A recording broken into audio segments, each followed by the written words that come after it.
You're listening to Marcher Monthly. This episode is sponsored by Extra Crispy and Bully Audio. Thank you. The music used in this episode is by Justin Collins. Thank you. And the dialogue mixing is by John Savard. Thanks. You can find links to these sponsors and artists in the show notes, as well as by going to enteranakainosis.com. Say that 5 times fast. This episode is the first March. Hot Girls Play D&D.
Say more? That's all I know. Okay. Oh, man. I'm sure I could piece together more, but all of my notes are in Texas, so... Okay. There it is. But I think the other... So he's back, but we also have, as I understand, the first key of Intessence. Antecedents, pardon me. It's all good. What is that? Those are like the major weapons of like the old gods, right? The new gods. The new gods, pardon me. Yeah, so in Critical Role, right, they have the vestiges of divergence. Mm-hmm. That is the terminology for these great weapons of renown. In like Matt Koval brought up something that he was doing in one of his campaigns, and they called them the teeth of the dragon. Which I was like, fuck, that is such a... like, there are moments where I, like, hear professional DMs say things, and I'm like, fuck, that's so smart. And it was like, they pulled that off, and, like, a vestige of divergence is brilliant. Like, in the new season of Critical Role, Fern, which is played by Ashley Johnson, her like she's like raised by a hag. Like that's the whole thing. Like her Nana Mori is a hag of great renown, and the house of Nana Mori is named Mordred Manor. And again, I'm like, fuck, because Mordred is like, of course, it's Mordred Manor. It's got alliteration. It's referencing Arthurian legend. Like it's brilliant. It is such a brilliant name. So I was like, how the fuck is this? The Keys of Antecedents is like the closest that I can come up to a good name. And that's what it is. But like the key, it's also like, it's a reference in itself. That the good thing about being a metalhead in a game where no one else is a metalhead is that I'm just like ripping things from everywhere. Right. Well, I was about to say you fleshed out Evantide's music scene so amazingly. It's a metal scene. It's fantastic. Did we go? Neither of you were in the session where I like broke down, because in the last session I did break down like what is the metal scene of Zerdani, like how Zerdani looks.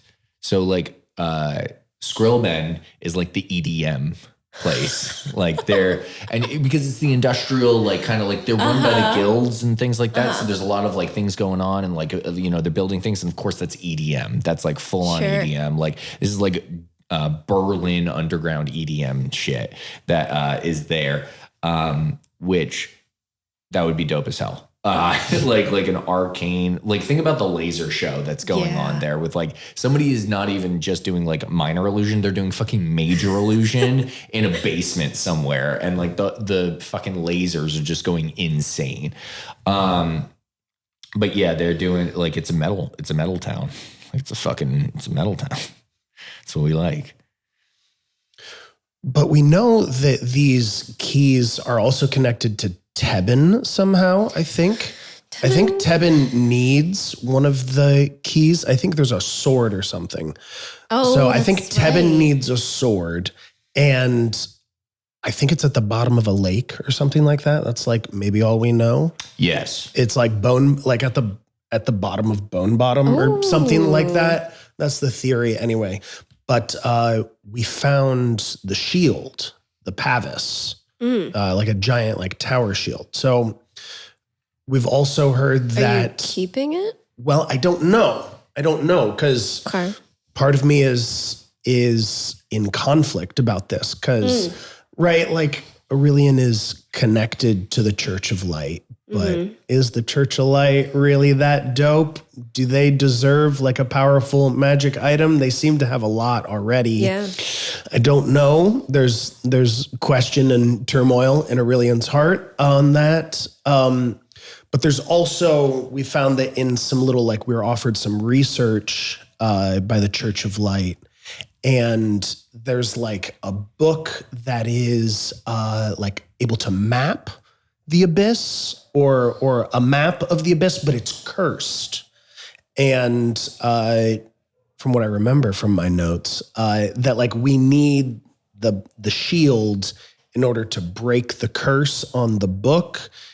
So if we give the Church of Light this key, then they can break the curse on the book, and maybe we'll be able to like map our way in and out of the abyss. I don't know if I fully trust all of that, or maybe I've misunderstood some things here, but there's that. So I don't know if it's worth like just giving it to them. I don't know if it's worth just turning it in and they inevitably get it anyway, because it seems like the church controls Eventide or is pretty strong influence-wise. Yeah. Or if it's better to just like keep it within the marchers and let us decide what to do with it. Because I wasn't able to like identify what exactly it does yet. So I don't know. There's turmoil and I'm open to discussion as to what the best path is, because I wonder if we should have all of them. I don't. Can we discuss this here? Yeah, absolutely. Okay. Apparently, this is the only place that people discuss shit. So here's my other reason why which I think kind of I'm going to loop it all the way back to the beginning here. Okay. Because if we give it away, I worry that LP Winsale is going to be able to come into control of these items, and I fear giving him more power and more influence. Maybe. He has been fully kicked out of Eventide. Well, yeah, but now he's just in the Greenwood fucking around. So it's not like we've limited him. We've kicked him out of one house of many houses. And now he's in the place that we actually love, the Greenwood. Yeah. And he's fucking up shit there. So we need to kick him out of there again. Sure. Right? He's so much ingrained already that he was able to facilitate the negotiations of Castle Green. Right. Well, that's the thing. Like he's first of all, that's just a man. But also he's just a man. He's just a man. He's a human man. But he knows so many people and he has so many connections, and it's absurd, and none of them, Liam, stop looking at you. None of them make sense. He's a bad guy. And none of them, like, you can't connect the dots between any of them. I would be hesitant to take the shield back into Eventide without making a decision if you're going to keep it or not. I know, that's why. Because, like, there are so many people who are gonna want it. It's the Church of Light. It's Dima. It's Glimmer King. Like, this is something I would say though, which is that Aurelian 100% from his growing up in the Church of Light, there is no question about it. From the top down, the Church of Light hates Winsale. I fully respect that, but I also do not underestimate Winsale, and I do not underestimate his ability to connive his way into, fine, do what you want with it, I'll come back and get it later kind of thing, which is like, he doesn't need it now, he just needs to know where it is, right? And like, that to me is dangerous enough, right? In the same way that I find it insanely dangerous that Val has lost her book of answers in the Greenwood, and LP Winsale happens to want this damn book and is in the damn Greenwood. So there, I'm gonna let Val Daniil. It got worse? I'm sure it got worse. So in this last episode. No. Yeah. What happened to Trudy? Bring it. Let's go. What happened to Trudy? So Winsale's fucking bodyguard showed up, right? And was like, what are you doing there? And so Val, after Edith went down, by the way, Edith is back and like actually went up a level. Just because mechanically, like they would have been revived, and I've done this previously. You were there for this when Taxi died and they got revived. They did go up a level after their first session, but they didn't get the coin reward. Oh. They lost, I think it was like 250 gold pieces. I don't think I was there when they died. I think I was there a session after. I think that was Kat. That was Phelan. Yeah. So it was Taxi and Phelan. And the idea is that like Taxi, they went into the mines and they fought a basilisk. Yes. And they went full, they got petrified. Yeah. Like that was it. They were done. But they got brought back to Eventide, and instead of getting the gold and the level up, what they did was they gave up the gold and paid one of the great mages to unpetrify them. And so they did level up and they got the experience and all that stuff, but they also like kept but they lost the gold, you know? So I was like, oh, well, there is precedent for this. And I was like, would you be willing to do that? And they were like, yeah, absolutely. And I was like, awesome. I will also say Elizabeth is the name of the player who plays Edith. Shout out Elizabeth. Hey, girl. Hey. She is like, I want to say top 2 in people that I have wanted to get in this game since it started, because she played with me in my first session of D&D ever.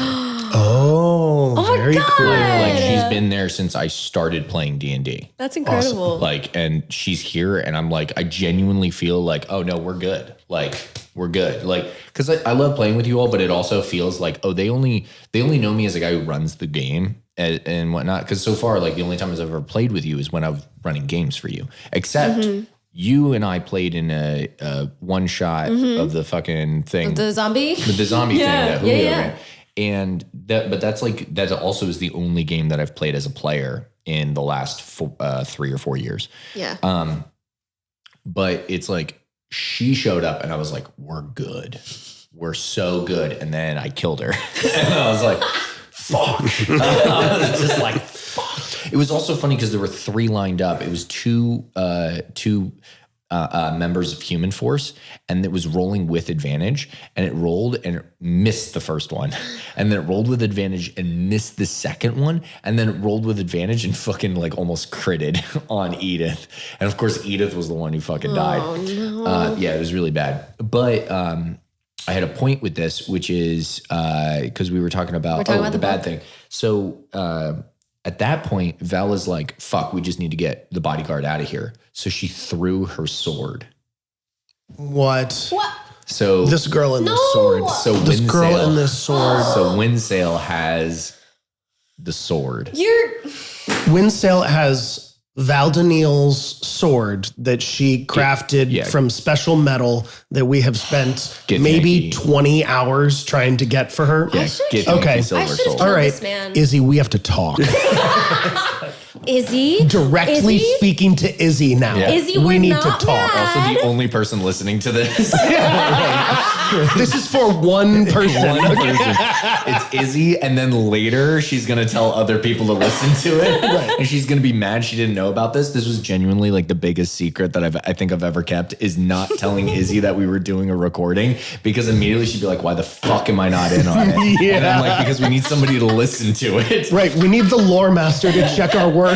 No, but sorry, go ahead. Izzy, we love you. No, but genuinely, like, Izzy's going to be in episode 2. Yes. Because she she has to be like, it's going to be like the lore corner where like Izzy's going to fucking roll up and be like, no, this actually happened. Izzy is the Danny Carr of Anakynosis. Like she is the fucking lore keeper. And I'm like, shit. Because she plays so much and she writes down everything.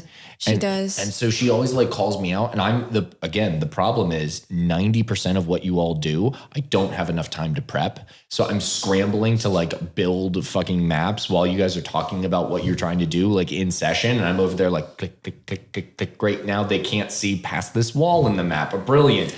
That's genuinely like behind the fucking screen. When I'm sitting there and I'm not looking at the camera or whatever, it's because I'm looking and I'm like making the map so that like it's interactive and whatnot. And my hope is that it feels fun. like when you see that map, you're like, ooh, this is fun. And that's why I do it. If it's not, let me know and I'll change it and I'll pay more attention. But the problem is she's fucking pulling shit from her notes and I'm not listening. And I'm like, oh no, she remembers so much stuff and they're going to use it against me. And I don't remember it as well as she wrote it down. But it is a lot of that stuff. What a delightful problem to have. I know it's like right to have a player who cares too much. No, my genuine problem with this world is that you care. Everybody cares too much. Like that's the problem. It is. We've talked about this. Like my mentality is no one should care about this more than I do, and it's a challenge. I know. I'm not sure I fully agree with that sentiment, but I appreciate your commitment. But I also if you don't worry about your blood pressure. If you don't want us to care, stop making it so damn compelling. Yeah, make it worse, Liam. We're working on it. So here's the thing. So the whole point is Winsale has her sword. Okay, great, good, wonderful. Yeah. Oh man, it's really cool. Is this the fourth time she's like foregone the sword? She's just doing. I know there was a couple that were like actually traps, but here's the thing. I genuinely think Val Daniil as a character sees Roxanne as her hero and wants to be as like, which is a terrible idea. Like she wants to be like the tragic hero that Roxanne just like stepped like was born into being. Right, and Val is trying to become. She's like that's what a hero is. Yeah, which really speaks volumes about both characters. Right? I don't know if this is true, but it feels that way. 100%. Val definitely looks up to Roxanne. What would Roxanne do? do? New merch? What would Roxanne do? No. Put it on a hat. Put it on a hat. It's on a t-shirt. What would Roxanne do? On the back? Don't do it in parentheses. Just don't do that idea. Just stealth. Stealth? This is actually Sneak attack.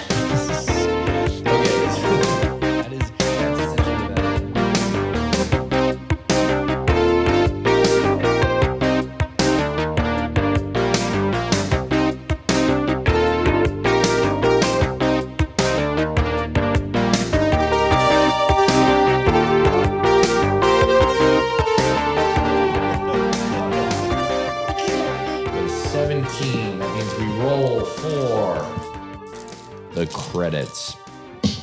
All right, folks. Well, I rolled a 17, which means I go first. This episode is brought to you by Hilltooth Carpentry. Hilltooth Carpentry. If you need anything built, sort of like if you are working on a stronghold, say, and you want to improve certain things on your stronghold, or make a stronghold faster, stop on by Hilltooth Carpentry, and you will absolutely get an increased or a decreased amount of total build time on anything in Eventide. That's right, Yasha Hilltooth. She's great. She, do we want fun facts about Yasha? Yeah, we do. We want some fun facts about Yasha. Yasha wants a quiet life near the wilds to the north, closer to her home in the misty hills just south of the Deadlands. She, of course, is Borgia's sister. She enjoys collecting trinkets and toys, and especially gemstones. Big fan of that. That's who Yasha is. And Yasha is of Hilltooth Carpentry. which will benefit anyone who is trying to make a stronghold. All right, that's the first one. Who else we got? Who else is this show sponsored by? Oh, brought to you by Dima. Oh, Dima. Yes. Dima of Dima's Adventuring Emporium. Absolutely. What is, let's see. So Dima's got a number of magical and non-magical items available for sale. Everything from, small little trinkets and certain things like not potions, but tools and kits, right? But also anything from flying brooms. Is that right? What sort of things, consumable or non-consumable magic items are you interested in promoting here? I believe we're going to be sponsored by Rings of Protection. Rings of Protection. Okay, so a Ring of Protection is in the I think it's just it is a combat magic item. So the combat magic items. Okay, we'll give a 10% off combat magic items. 10% off non-combat items. Incredible. Thank you, Dima. Yeah, there it is. What Dima's Adventuring Emporium. Stop by Dima's Adventuring Emporium and get 10% off a combat magic item for the rest of the month. That's right. We're gonna run into whenever this plays. We'll say 1 month. 1 whole month. Yeah, we got 9 days. We got 9 days, and no one is running a session for the rest of the month. How convenient. Damn, Dima, what a deal. But no, absolutely. Tell them the Marcher Monthly sent you. I love that. Yep, they found out in Marcher Monthly. Hey, look, we need our sponsors to know that they're getting their money's worth when they're buying this ad space. Do they bring coupons? They do bring. Of course, you bring coupons. You gotta say that you heard from Marcher Monthly. You were listening in at Marcher Monthly. Should we just do this in Lanky Kahn's voice? Yes, we should. Yes. Okay. Well, hello, folks, and here we are. It's Lanky Kahn Noggin bringing you your fantastic ads. Here we are with, of course, Dima's Adventuring Emporium, where you can get all sorts of magical and mundane items. Of course, we want the magical over the mundane. Am I right, folks? Sure. Yeah. Exactly. And here we are, right? We're keeping this thing going. And, what is that? I'm hearing on the word. Yes, of course. Oh, yes. From their lips to my ears to your mouth. Wait, what? Yes, your wallet. 10% off, that is. So put your money where your mouth is and come down to Dima's Emporium. All right, where are we going? Yeah. Yay! God.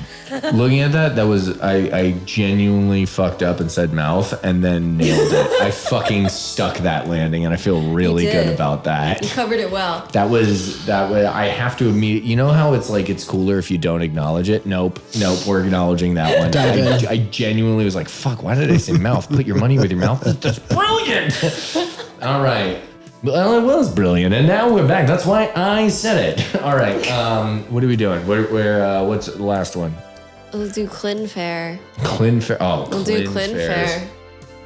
And folks, Clin Fair's Forge coming down where the forge is hot and the sales are hotter. That's right. We've got all sorts of kind of items on sale here. What kind of items are we looking for?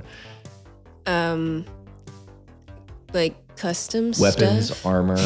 Yeah, custom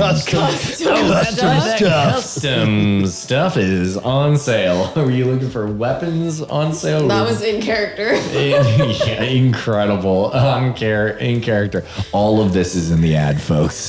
Do not take any of this out. We're looking at Clin Fairs. Do we want custom stuff? Custom stuff. Okay, if you're looking for a custom piece, not anything off the shelf, but something a little more unique, more you.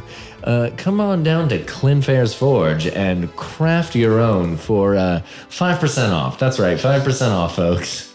There it is. Yay! Fucking insane. Okay, there it is. That's all. Well, thank you very much, Lanky Kahn Noggin, for showing up and doing the ad reads. Anytime. Really, anytime? No, of course not. You can't afford me. Yeah, I know. Okay, so that's the end of it. I can't wait to hear who's actually going to be recording or editing this, and they are going to stab me. That being said, there are limited items in all of these shops, so please stop on by as soon as possible to get those great deals.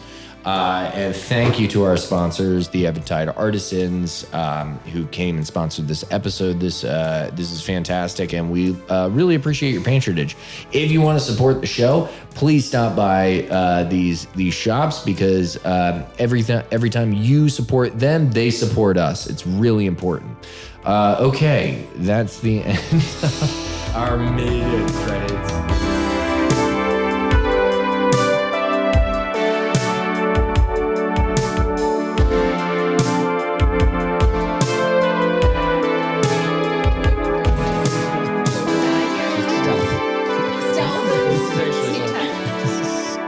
Okay, so that's essentially what that is. Where were we going with that? We were talking about keys. We were talking about LP. We were talking about the concern that Winsale might also be homing in on the book that Val has, that Val and Tebben had, and then gave to Trudy, and now. So that's my question. Do you think he has it? I don't think he has it yet, but but we know he wants it because. Does he know that we don't have it? We're not certain. We have to assume that at this point, no, because I don't think anyone's like talked about him and like, oh, have you seen a book and a donkey? But we also have to assume that he's looking for it, and that we know that he wants it, because when we had the tribunal, I think it was the tribunal, the court case to like actually kick him out of Eventide, that we like visited him in prison to like gloat a little bit. Yeah, unquote. Prison, boy, that was a classy setup. He had a fireplace. Man, that must be nice. And drinks. He did. He had a drink cart. A drink cart while in prison. Of course. Truly struggle life. But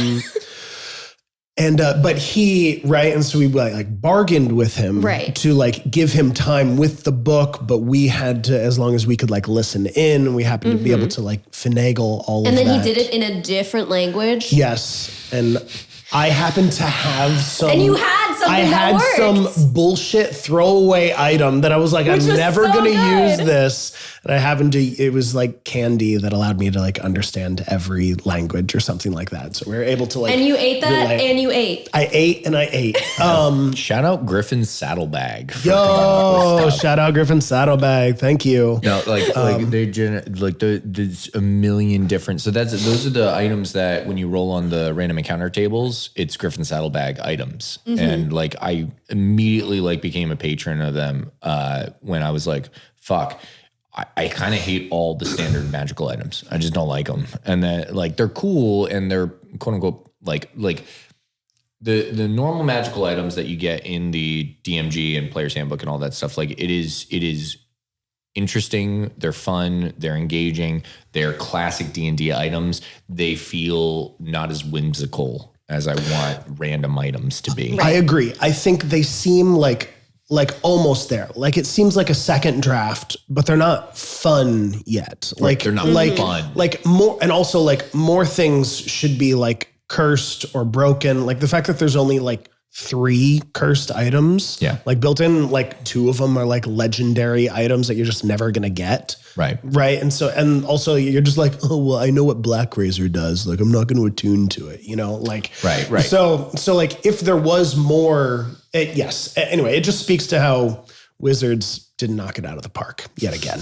No, yeah. And it is interesting where it's like, I don't get how they just like they want to be fun. And they have like that glue, right? Like the glue that it's like permanent glue or whatever. Sovereign glue? Sovereign glue. So Sovereign glue seems like such a fun item, but it's not like what is the Snuggle Beast. The Snuggle Beast is just such a goofy fucking item that like it's like, yeah, you have like you don't like Sovereign Glue is cool, but it also is a legendary item. Right. Like, which means there's only like one, maybe two that exist at a time. Or if there's more, it's so ridiculously expensive that that you're not going to get it. You're going to have to forgo a ton of the adventure in order to save up all that gold. So you're going to be at a lower power to have glue. Right. Yeah. You're like, oh, look, you got your hand is stuck on something, blah, blah, blah. Like there's ways that you could, be creative in doing it.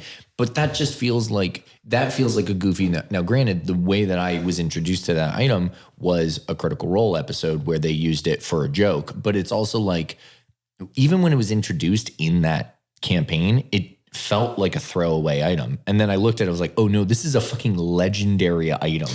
Right. It's like if you wanted to make this, you'd be better off learning how to become a lich. Right. And then just wishing it into existence. Genuinely. Literally, it's like the same amount of time. It is fucking insane. So it's like then Griffin Saddlebag has like a million items like a Snuggle Beast, which is what it's like if you hug it, you It's gain. It's a stuffy. Yeah. And if you hug it, it has healing something or other. You like get to expend hit dice without actually spending hit dice, or like you recover your hit dice, and it's like which is great because you can use a short rest, and it's like a free short rest, right? Where it's like you can use all your hit dice in a short rest and then get them back because you snuggled with the Snuggle Beast while taking a short rest, hugged it. Which is so fucking funny. And of course, that made one of the best moments in I think Anakynosis, which is when.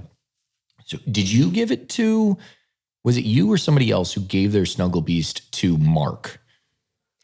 I gave mine to Regold. You gave yours to Regold. Somebody gave it to Mark. Who gave it to? Did Tevin give it to Mark? So, I don't know who gave it to Mark, but somebody gave this Snuggle Beast to Mark, who like hugged it, and Mark is now a spine devil, and he fucking hugged it, and he's like, oh my god, I almost died. Oh my god, I'm so scared. And he's like weeping and like hugging this thing, and he like broke down. They're like, it's okay, you can have that. He's like, I'm fine.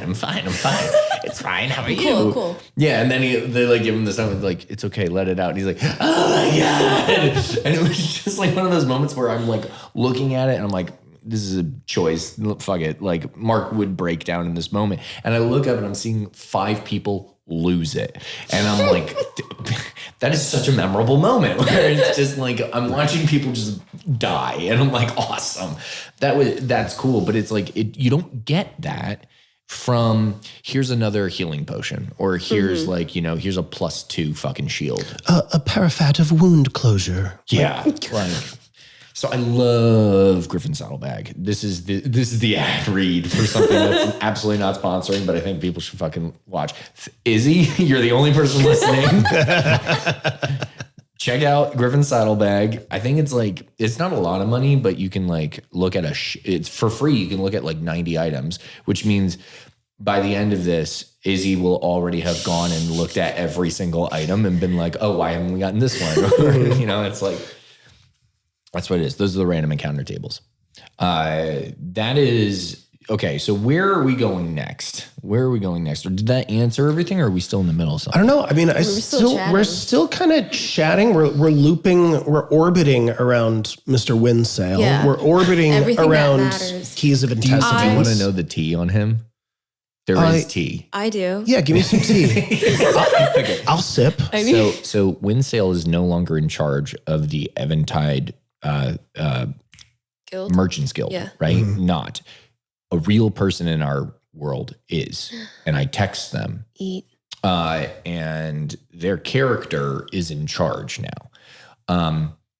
Their character, I'm just going to read you the actual text that I sent them. Ooh, wow! This is how the factions work. This is how the Church of the Light works, and how Church of the Wild works. I'm going to bug them soon because I'm working with them this week. And so Church of the Wild is going to get a lot of info, whether they want it or not, and they don't want it. They're one of my favorite people in the world, because they are like, my relationship with them is an old married couple where I'm still into it and they're not. And they're just putting up with me because they're like, no one is going to want me more than this one. So might as well. And I'm trying to find the other person's stuff because it's actually crazy what they wrote. Come on, where are you? Let me see. Sunbeam. There she is. Code names. Code names. Let's analyze. Interesting. Write that down. Sunbeam. Copying. Sunbeam, yeah. Okay, so let me see. Interested in discussing an alliance. Yeah, read it. Yeah. So, okay, I'll read you one that I wrote on January 28th. One of the West Marchers, Vonmar von Gosling, is building a stronghold in the outer gate near the West Gate. He was sponsored by the Church of Light and the Tor, but seems to be willing to help factions in their goals. Would you be interested in discussing an alliance and or offering him a connection to the guilds? He's interested in searching the Greenwood and stopping the rifts that seem to be opening there and connecting them to the Abyss. Maybe having him be supported by the guilds would be beneficial to trade with Greenwood nations. There's that. Also, Barty Dennington is one of the West Marchers joining him. Dennington is the son of the leader of the Dennington Trade Company, which is the singular competitor to the Windsail Trading Company. Would the guilds like to make a choice in which trading company to support? The plus of Windsail is he is weaker after the failure of the Icarus and is from Eventide, as well as his already established connections with foreign entities. The downside of Windsail is he definitely will want to regain control of the guilds at some point. Mm-hmm. The plus of Dennington is they would add more of a connection to the West Marchers and would add more stability with that faction. The downside of Dennington is they would be a Skrillbend guild entity, adding a connection to Eventide, and would need time and resources to rebuild the trade connections Windsail had. They went with Windsail. Wow. And then... Wow. Barty, you hear that? Shit. You gonna take that line down? And then I said, LP Windsail has been banished from the Gleaming Realm. While he has already been replaced as head of the guilds, his removal provides stability and confidence in the new leadership of the Honorable Nebia Milas. I think it's Nebia Milas? Nebia Milas. Current situation. Nebia inherits the reins of the Eventide Merchants Guilds, as well as the Mason, Carpenter, Smiths Guilds. The WTC, Windsail Trading Company, the WTC was in charge of all external trade from Zerdani and surrounding areas. Does Nebia keep the infrastructure intact? This would allow for a seamless transition into power, causing little disruption in item distribution and creation, as well as national economic structure. However, it would also mean working closely with Windsail as he would be out of the Gleaming Realm, but would still have the vast majority of his network under his control. Or would Nebia work with another trading company to establish a replacement for the WTC? The front runner for this operation is the Dennington Trade Company, a collaboration of Skrillbend artificers. This removes power from Eventide and would make Nebia a partner and less of a leader, but would remove Windsail entirely. The other option is to stop trade from Eventide while new infrastructure and networks can be built. This is a very nuclear option, but would completely consolidate control of foreign trade routes under Nebia. She went with Windsail. Wow. So now imagine like that's the mentality of the game. Yeah. That's what you guys aren't seeing. Mm-hmm. Yeah. And that is also something that I want to continue doing here. like very cool. Peeking behind the curtain. Mm-hmm. Yeah, I love that because because we as the players, like so much of our experience is like, ooh, okay, what's our little quest? Ooh, what's our little bit of info? We want to get some items and some gold, and who's going to put up the next stronghold kind of thing. But there is I sometimes forget that there is this other game looming over us, precipitating down, and that like other people are playing us. Yeah. And it is sort of two mirrors reflecting Liam back onto himself. Yeah. And we just get like very, very out of context consequences from that other game. And then we're all like, what the fuck is happening? And Liam knows. Hello. Look, it's fucking cool. I genuinely love that part of it. But yeah, like that's the T is that it's like, why is Windsail still such a huge part of this game? It's because when given the option to remove him entirely, the guilds didn't. Yeah. They kept him as part of it. So you're stuck with him for now. You could have killed him. I should have killed him. I know. I should have killed him. You were alone in a room with him. It was me, Vonmar, and Phelan all surrounding him. Phelan and Vonmar were ready to kill him. You stopped him? And I stopped it.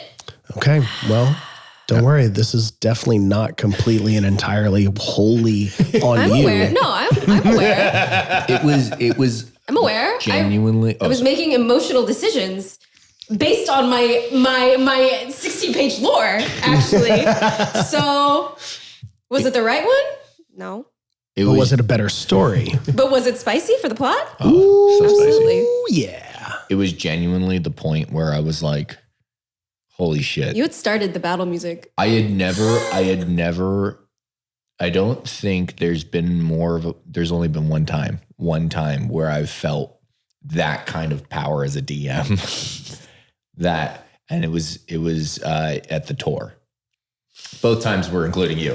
It was like, yeah. both times. But it was like that point I was like, oh my God, they could nuke that. Like he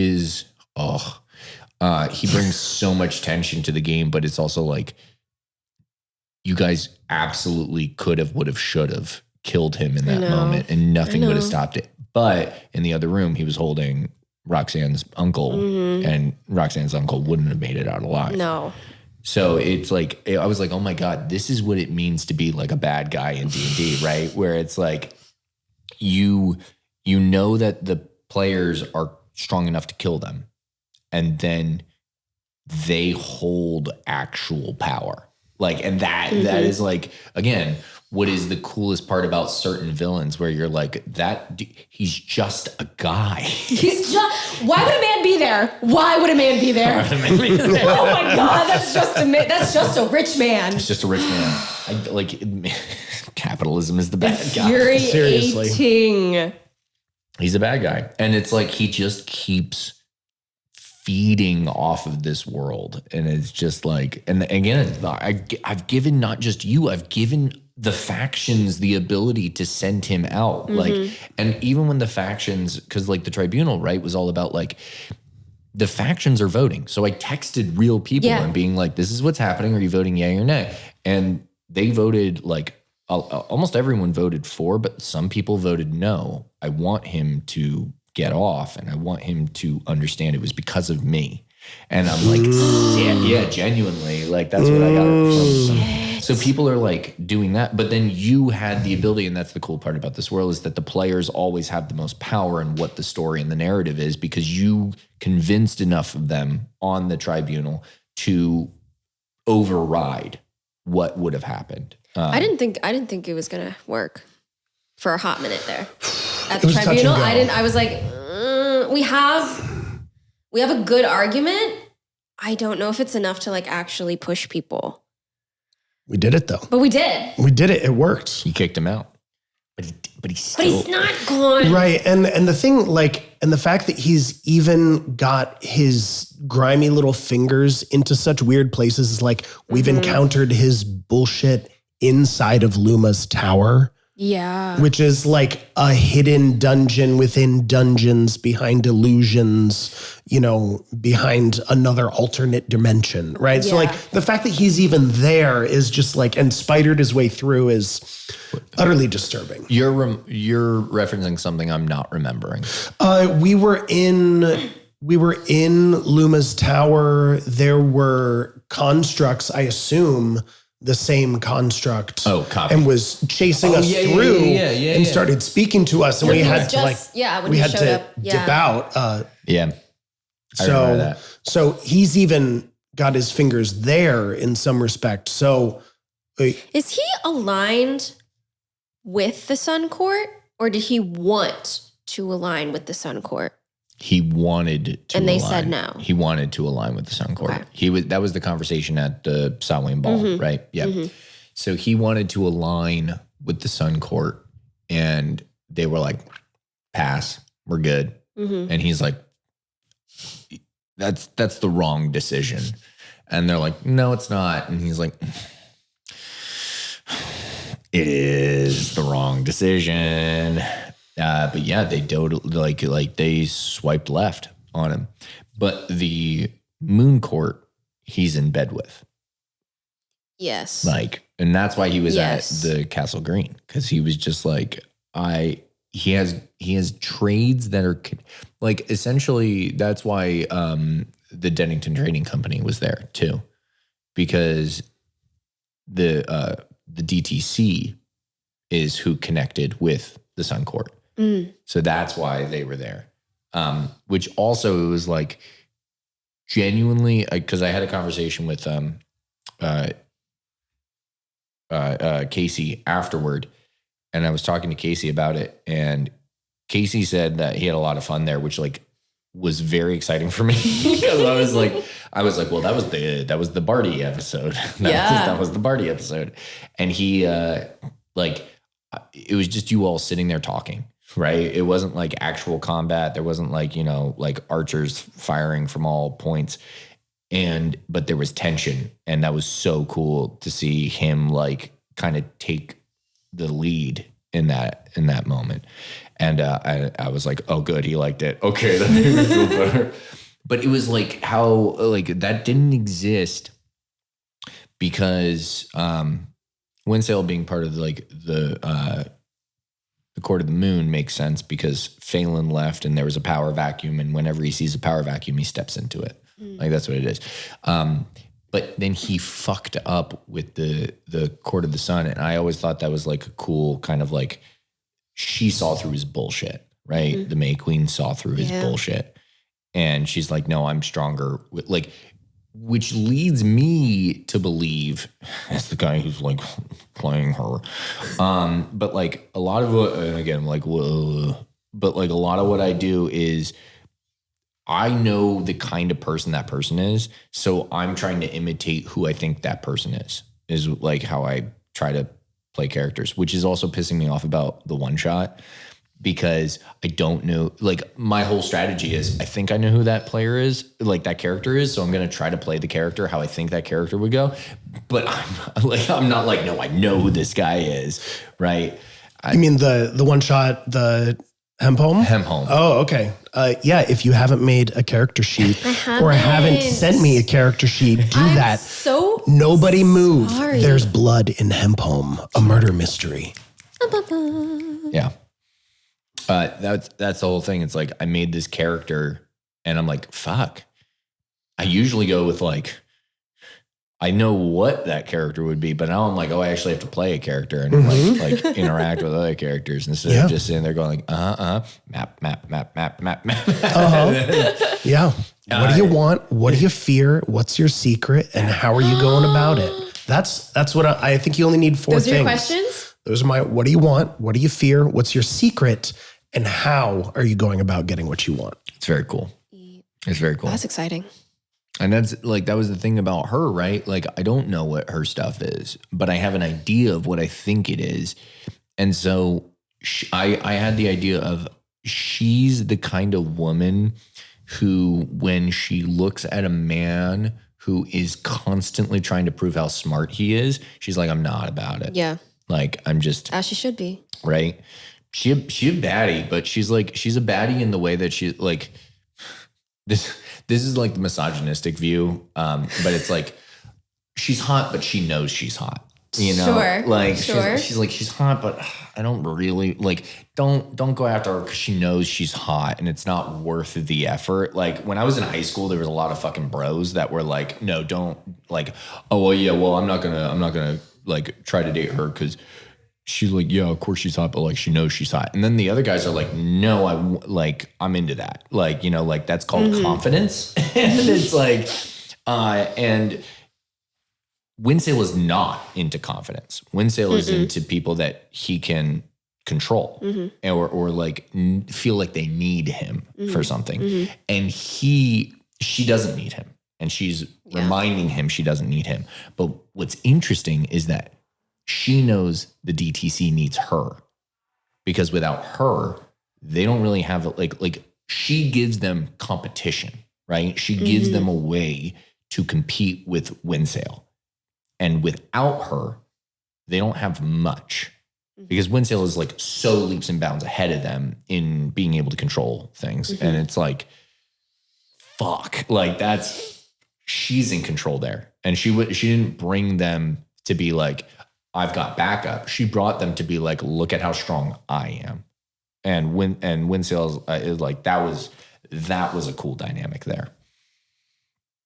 And also to have Barty's dad show up and be like, oh, well, Barty, you've got that. So that means I've got this. And for Barty to go, no, you had it. You had the first half right. I've got it, but you're out, Dad. And to pitch son against dad was very cool.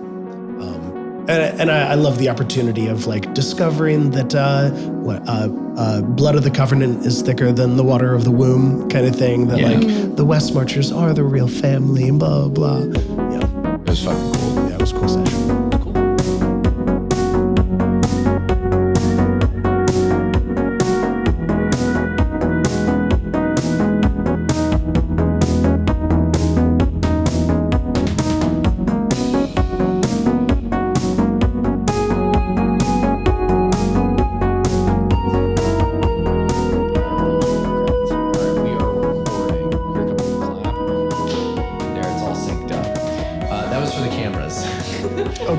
The cameras are now recording. I'll put my shirt on. Thanks. I really appreciate it. Again, rule number 1, don't be a dick. That's the thing. So I want to, at the end, first off, I want to thank the folks who have come in here today. I want to thank Alex. I want to thank Jay for being here. Absolutely incredible.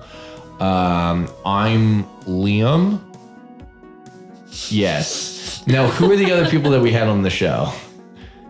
We definitely had, crap. Who did we have? Well, we want to thank Clara for making a quick stop by. We want to thank Redruth for making a stop by. We want to thank, obviously, Izzy. Shout out to Izzy. Izzy. Big shout out to Izzy. Shout out to Izzy. Shout out to Julio for making absolutely incredible NPCs and then allowing me to act like we've been in a relationship for like 12 years. Big fan of that. Shout out to Kat for trying to make slaying. For slaying and making like a teen romance novel out of my goddamn cool D&D game that is about slaying monsters first. And then she heard the first part of that and said, great, it's about slaying. Awesome. Slay. Who else? Anybody else? Shout out to Casey for Party Barty and all of his family issues and for him sticking with the Marchers. Huge. Who else are we shouting out? Tristan, I think. Right, Tristan for being there. Also the only other person listening to this. Thank you very much, Tristan. Half of our viewership. Yeah, I mean that's is that everybody that is that we talked about with the relationships? We already talked about is LP Winsale can go fuck himself. As always. Can go fuck as himself. always. A boo to Winsale. A boo to Winsale. Yeah. A boo to the Church of Light. A boo. Yeah, unfortunately. A boo and a do better. Do better. Yeah. They won't, but they should. They should. We need them to. Yeah. The light. How are you going to represent the light and act like that? Come on now. Yeah, way too heavy. Yeah. A shout out to the other faction leaders, specifically Sunbeam, who knows who that is, because they allowed me. They didn't allow me, but I just read off one of my texts to them. And some people don't like me reading my text to people. Weird, but it was my text and nothing else. So shout out to them for being the person I texted that to. Let's see. There were like 2 NPCs that I was. It was, shout out to Friedrich. Always. Mm-hmm. Always. Mm-hmm. It goes without saying. I do want to give a big shout out to I guess Clint Fair, because Clint Fair is part of that. Shout out to the woman who sells the merch. Rosie?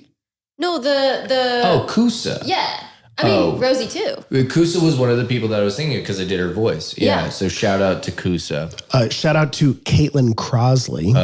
The captain. Yes, the captain. Caitlin Crosley. The only captain of the Lonely Gull. Oh, My Know it. goodness. I know. Shout out, hey, working moms. Working moms. Shout out to working moms. Shout out to working Shout out moms. to working moms. Honestly, I feel like we're all big fans of working moms. Yeah, We're of course big we fans are. of working 100%. moms. I was raised by one. Shout out to working Yeah. moms. And so was little Katie Mare. Katie Mare was raised by one too. She's a queen. Shout out to who else do we have? Shout out to the Glimmer King. I think I said it, but I'm saying it again. Shout out to the Glimmer King. Sure. Shout out to the Bone Mommy, Bone Mother of Bone Bottom. Mother of Bones. The mother yeah. of Bones. Shout out to Bone Mommy. She's doing stuff. She is doing stuff. I feel like y'all need a corner. We need a corner. We need a corner. I feel like you need a corner. We need the mommy corner. Yeah. We could have a corner. We could build a corner. I make a feel like corner. there's something here. There's corners. There are corners. There in are this corners room. and angles, for sure. Absolutely. Corners. And you know what? Sokotoa. Sokotoa.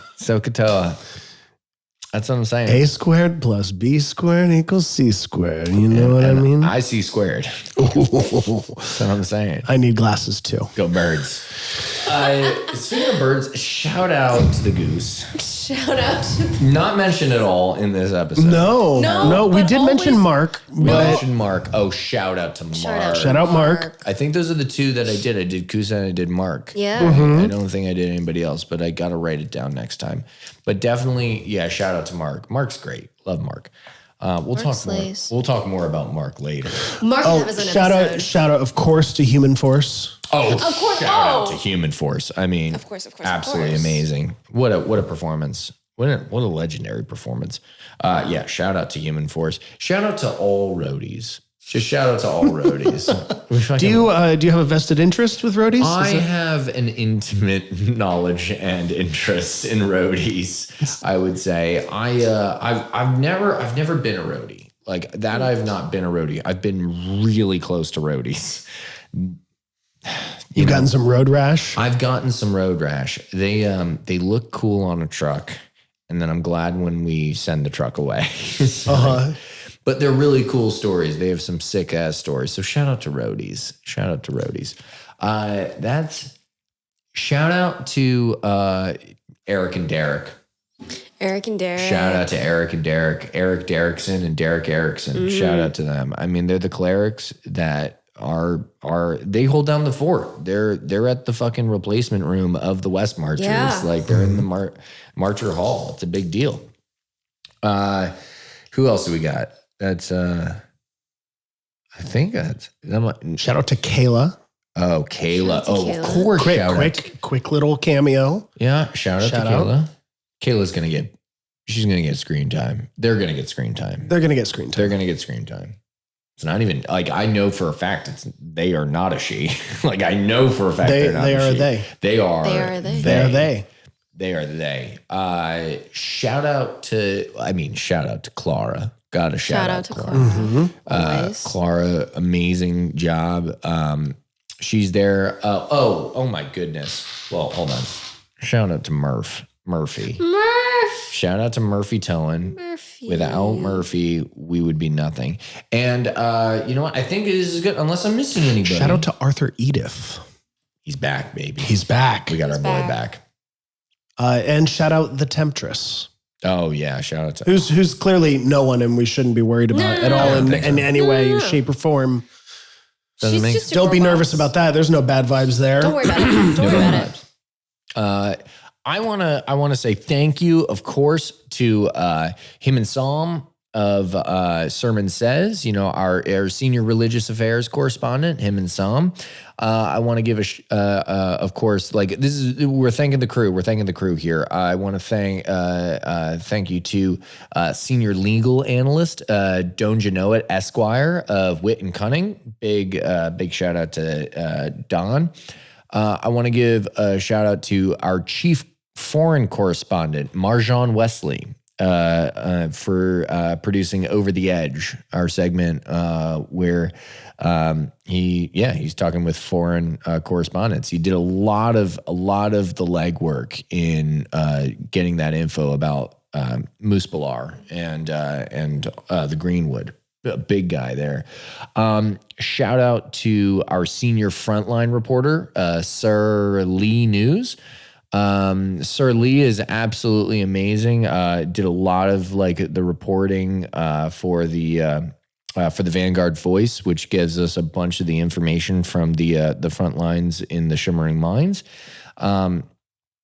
Shout out to our senior field reporter. Who gives us a bunch of like, let me tell you, senior field reporter, Tinnerynt Fjord, is going to be doing a lot of stuff in future episodes where we're talking about different places because, he's out there. The Road So Far is going to be an incredible segment. I can't wait for it.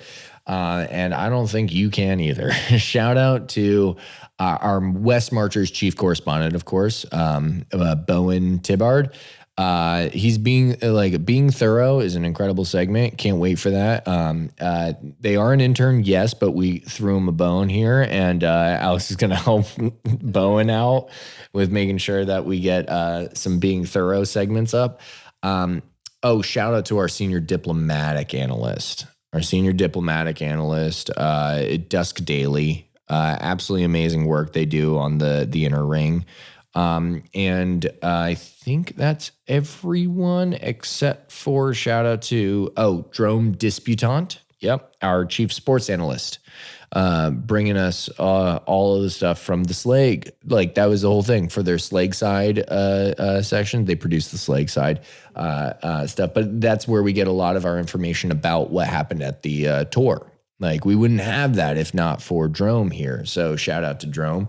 And of course, shout out to our head anchor, Lanky Kahn Noggin. Absolutely amazing. Like 10 out of 10. Without that guy, there would be no Marcher Monthly. And, I want to say, let's give him the mic to end it. Unless we got anything else. No? All right. Well, over to you, Lanky. Well, thanks very much. And of course, signing off, this is Lanky Kahn Noggin reminding you, as always, to go forth and conquer.